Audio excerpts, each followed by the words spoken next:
Etsy just dropped a new update that gives vintage sellers advantage over other type sellers. Coming up in this video, I'm going into my stats, checking my top viewed listings, looking for any buyer roadblocks, and build a recovery plan using AI the right way. I am going to show you exactly the process so you can follow right along and we can do this together. I do want to touch a little bit on the warning of tools, coaches, and YouTubers. One reason that caused issues for me was listening to a coach suggest that I delist all of my non-optimized listings, which was just about all of my 1,000 plus items. My gut was telling me no, but I had lost confidence in myself, so I did it. It was one of the worst things I could have done.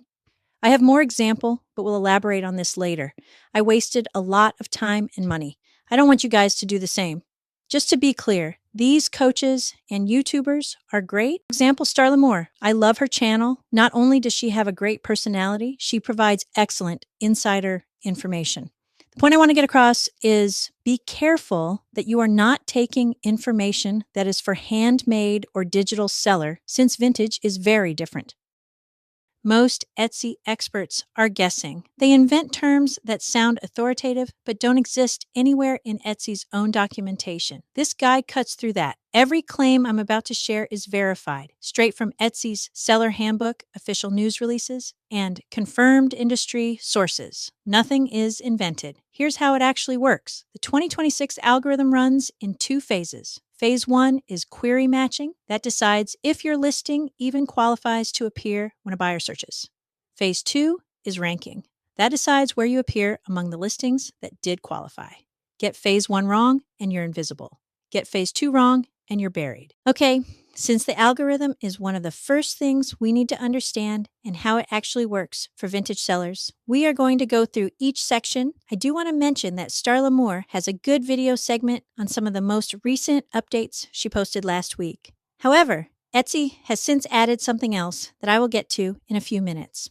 I will create a link for Starla's video in the description below for you to check out later. Also, keep in mind that coaches, videos, etc. are not focusing on vintage sellers. Most never even sold vintage, so just ensure you know the background of who you listen to. Query matching? Do you even show up? The title carries the most searched primary phrases. Tags carry the variations. Description carries the long tail searches, plus the buyer intent phrases. For example, hangs over a marble dining table or replaces a center hall fixture.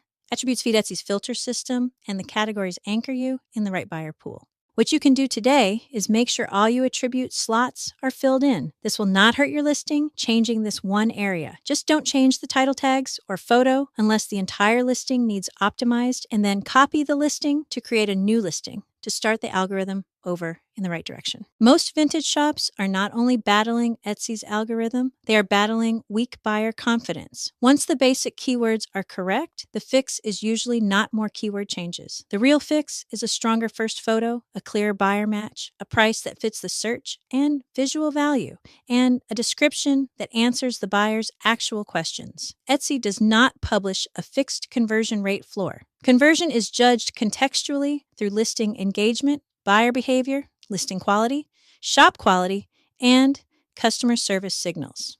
The chart is a goal and idea I set my sights on and hope it may help you. What we can do today is audit your first photo on the 10 listings with your lowest click-through rate. Replace them this week. When a new listing is created, it gets a small, temporary boost in search results, so Etsy Search can quickly learn more about how shoppers interact with it. To determine a listing's engagement rate, we look at things like clicks, favorites, and purchases. Etsy Search looks at things like past shopper behavior to predict how likely shoppers are to purchase listings from your shop in the future. So if you sell vintage or one-of-a-kind items and are frequently creating new listings, Etsy Search looks at how popular listings from your shop have been in the past to predict how popular they might be with buyers in the future. This is where most coaches, YouTubes get it wrong. It's so different for us compared to handmade, who can sell the same thing over and over. What we can do today is stop tinkering. Do not keep resetting the window. Optimize once and leave it alone. Customer experience, shop-wide signals. Although this doesn't rate your listing by star seller ranking, it does have effect on your entire store. We will discuss this more in a later video. What we can do today, set up an auto reply on Etsy messages for nights and weekends. Most star seller failures are missing in off times. This has happened to me more than I like to admit. Technically, there's no page one anymore. With the mobile semantic shift, Etsy personalizes every search for every buyer. So if two buyers search the exact same phrase from two different devices at different times with different browsing histories, they will see different results. No universal page one. It will changes consistently. If you search for swag lamp and your best friend who lives 200 miles from you searches for a swag lamp, they will get a totally different page one. And if your mom, who lives next door, searched for a swag lamp, she will get a totally different page one. Make sure to subscribe to Journey of a Vintage Seller channel. I will do an algorithm deep dive on all the sections on the next video. Okay, this is what was just released from Etsy. Within days of this guide being written, Etsy launched its own app inside of ChatGPT. I think this gives vintage sellers an unfair advantage. What that means for us, vintage sellers, mass market handmade sellers, compete on the same keywords. Vintage sellers each have unique inventory that maps to no SKU. When a buyer asks ChatGPT what hangs over a marble dining table without overwhelming the room, the LLM is looking for descriptive context, era, scale, material, mood, use case, not keyword matches. Vintage sellers who write descriptions that answer buyer questions are already AI optimized. Those who write beautiful vintage chandelier, good condition, are invisible to AI search. What we can do today: rewrite one of your top listings to answer a buyer's question instead of describing the piece.